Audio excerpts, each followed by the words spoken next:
Hello and welcome back to the channel. Thank you very much for tuning in today. I have yet another special video for you today. It's going to be about Russia. We're going to talk about the consequences of the strikes that were performed by Ukraine this week. As you know, they bombed several bases inside of Russia. We're now starting to see the consequences. Some of them were pretty immediate.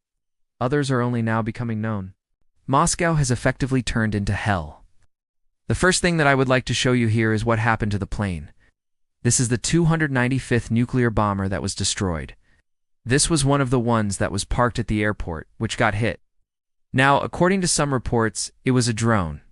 According to other reports, it was missiles. Regardless, one of the engines is on fire, and you can see that clearly in this image. This is an incredible blow to Russia, not just because it's a really expensive plane, but because these planes need to be maintained and serviced on a regular basis to be able to fly. They cannot be stored for long periods of time. They need to be constantly kept in service. And this one will require a major overhaul. It's unclear at this point whether or not it can be repaired or if it needs to be completely written off. But either way, it's a massive loss for Russia. Here's the video from another angle. You can see the fire on the engine there. Hey, there are some other planes on the background which were also damaged. One of them actually got completely destroyed, so this is a significant blow to Russia. Another thing that I would like to draw your attention to is this video. These are the missile components that were dropped over Moscow. This was part of the interception attempt by Russia. And look at those components right there. They fell right next to the Cathedral of Christ, the Savior. That is a very important church for Russians. And now they're refining themselves in a situation where they have these remnants of the missile right next to their church. This is how it looked like from above. I also want to draw your attention to another very interesting fact. If you take a look at the map, you will see that the location of these strikes was very close to the Russian Ministry of Defense headquarters. While it didn't get directly hit, it's still a major embarrassment for Putin. Also, a lot of top-ranking Russian officials were likely there, or at least in that area. Now we know that Shoigu survived. He was in the hospital for a couple of days. But there were many other people who may have been there at the time of the strike, and we still don't know whether or not they survived. This image shows us how the plane looked like before and after. This is incredible just because it's such a dramatic change, such a dramatic difference between the two images. Of course, this is not an actual picture of the plane that was hit in Moscow, because the Kremlin is trying very hard to downplay the event. They said that it was just a plane that was damaged and it'll be easily repaired. In fact, they even released this video claiming to show the repair process already underway. But that's not the case here. These are obviously stock images being used to try to save face for Russia. You may remember that previously we discussed how this Engels airbase was hit. This is how it looked like after the impact. Now compare it to this image, the one that was recently released by the Russian Ministry of Defense, showing the aftermath of the strike in Moscow. Can you see the difference? In England, the fire was more intense, the damage was more significant. And they don't want to admit that because it would mean admitting that their air defense is bad, non-existent, which it is. But they still try to save face.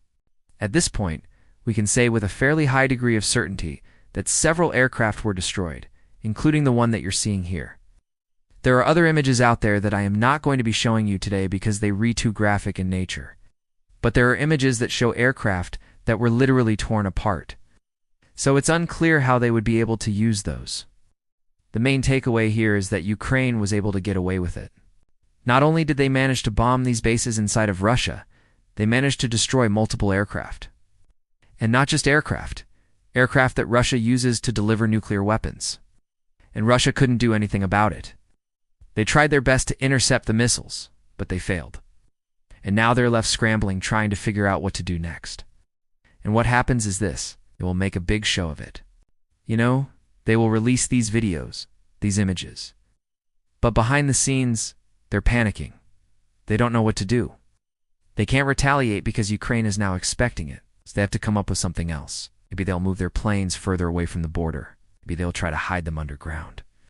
But either way, this is a significant loss for Russia. Now, Ukrainian officials have come forward saying that Russia should consider itself lucky that they only targeted military infrastructure, because had it been a civilian target, the death toll would have been much higher. For example, had it been a school, a hospital, or something like that, then we would be talking about hundreds, if not thousands, of Russian children being killed. And that's exactly what Russia is risking every single time they decide to bomb civilian infrastructure inside of Ukraine.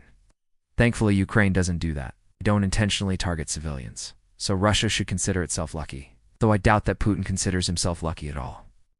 As you know, he takes great pride in his air defense system and in his military in general. And now we're seeing evidence that neither one of them is up to par. Another thing that's interesting is that Russia thought that they could get away with this, that they could ignore the attacks on their soil. But they're not allowed to do that. In fact, under international law, they're obligated to respond. And how are they responding? They're bombing civilian infrastructure inside of Ukraine. This is how it works. When a country gets attacked, they have every right to defend themselves. If Ukraine was to sit back and do nothing, then that would be considered a sign of weakness. And Russia would keep coming back for more. They would keep attacking Ukraine because they would know that there is no consequence. And that's why Ukraine is targeting military infrastructure inside of Russia. And they're doing a pretty good job at it. But in the meantime, innocent Russian civilians are paying the price. Their homes are being destroyed, their power grids are being destroyed, their water treatment plants are being destroyed. All of this is unacceptable. But that's how it goes when you start a war. You can't just expect to destroy everything on the other side without any consequences. At some point, you will pay the price. The longer this war goes on, the more it becomes apparent that Russia made a huge mistake. But unfortunately, they're not willing to admit it. They doubled down. Now we're seeing the results of that decision. If you enjoyed this video, make sure to give it a thumbs up. And if you haven't already, please consider subscribing. Thank you very much for watching. I'll see you in the next one.